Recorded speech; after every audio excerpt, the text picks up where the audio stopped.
The Blue Castle. Chapter 28. Summer passed by.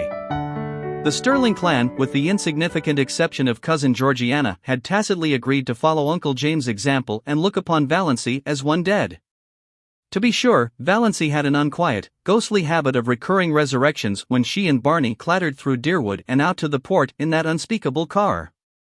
Valancy, bareheaded, with stars in her eyes. Barney, bareheaded, smoking his pipe. But shaved. Always shaved now, if any of them had noticed it. They even had the audacity to go into Uncle Benjamin's store to buy groceries. Twice Uncle Benjamin ignored them. Was not Valancy one of the dead? While Snaith had never existed.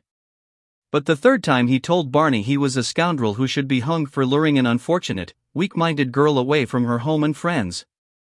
Barney's one straight eyebrow went up. "I have made her happy," he said coolly, "and she was miserable with her friends. So that's that." Uncle Benjamin stared. It had never occurred to him that women had to be, or ought to be, made happy. You pup," he said. "Why be so unoriginal?" queried Barney amiably. "Anybody could call me a pup. Why not think of something worthy of the Stirlings? Besides, I'm not a pup. I'm really quite a middle-aged dog. 35, if you're interested in knowing." Uncle Benjamin remembered just in time that Valancy was dead. He turned his back on Barney. Valancy was happy gloriously and entirely so. She seemed to be living in a wonderful house of life, and every day opened a new, mysterious room. It was in a world which had nothing in common with the one she had left behind, a world where time was not, which was young with immortal youth, where there was neither past nor future but only the present. She surrendered herself utterly to the charm of it. The absolute freedom of it all was unbelievable. They could do exactly as they liked. No Mrs. Grundy. No traditions. No relatives. Or in-laws. Peace, perfect peace, with loved ones far away, as Barney quoted shamelessly. Valancy had gone home once and got her cushions. And cousin Georgiana had given her one of her famous candlewick spreads of most elaborate design. "For your spare room bed, dear," she said. "But I haven't got any spare room," said Valancy. Cousin Georgiana looked horrified. A house without a spare room was monstrous to her. "But it's a lovely spread," said Valancy, with a kiss, "and I'm so glad to have it. I'll put it on my own bed. Barney's old patchwork quilt is getting ragged." "I don't see how you can be contented to live up back," sighed cousin Georgiana.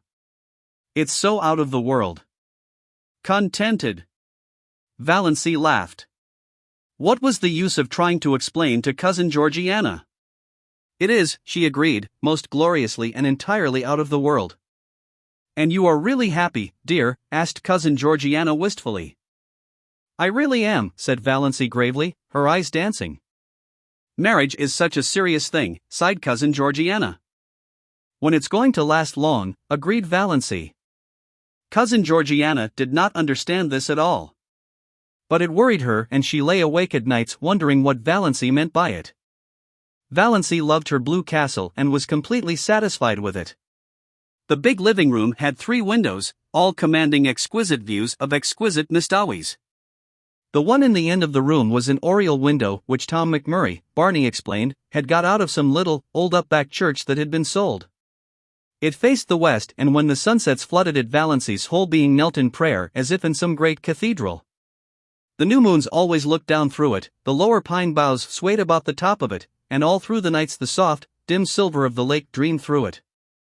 There was a stone fireplace on the other side. No desecrating gas imitation, but a real fireplace where you could burn real logs.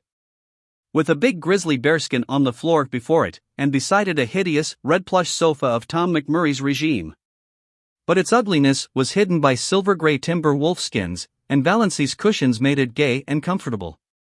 In a corner a nice, tall, lazy old clock ticked, the right kind of a clock. One that did not hurry the hours away but ticked them off deliberately. It was the jolliest-looking old clock. A fat, corpulent clock with a great, round, man's face painted on it, the hands stretching out of its nose and the hours encircling it like a halo. There was a big glass case of stuffed owls and several deer heads, likewise of Tom McMurray's vintage.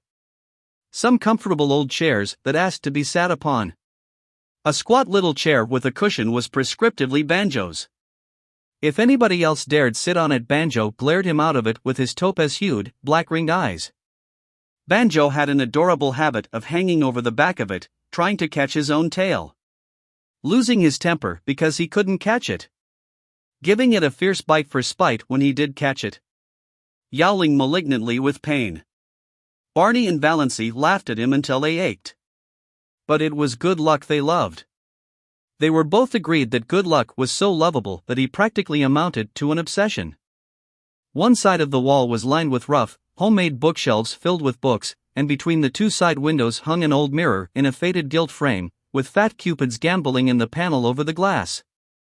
A mirror, Valancy thought, that must be like the fabled mirror into which Venus had once looked and which thereafter reflected as beautiful every woman who looked into it.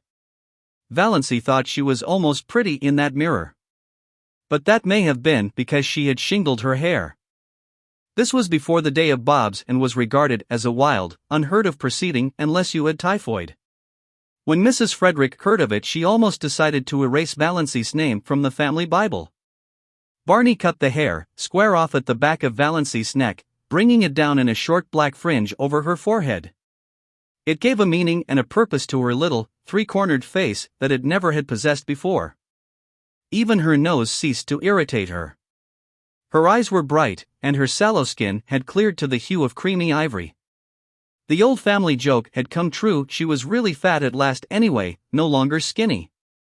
Valancy might never be beautiful, but she was of the type that looks its best in the woods, elfin, mocking, alluring.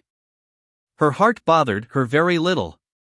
When an attack threatened, she was generally able to head it off with Dr. Trent's prescription.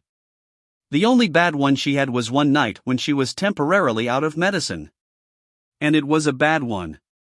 For the time being, Valancy realized keenly that death was actually waiting to pounce on her any moment. But the rest of the time she did not let herself remember it at all.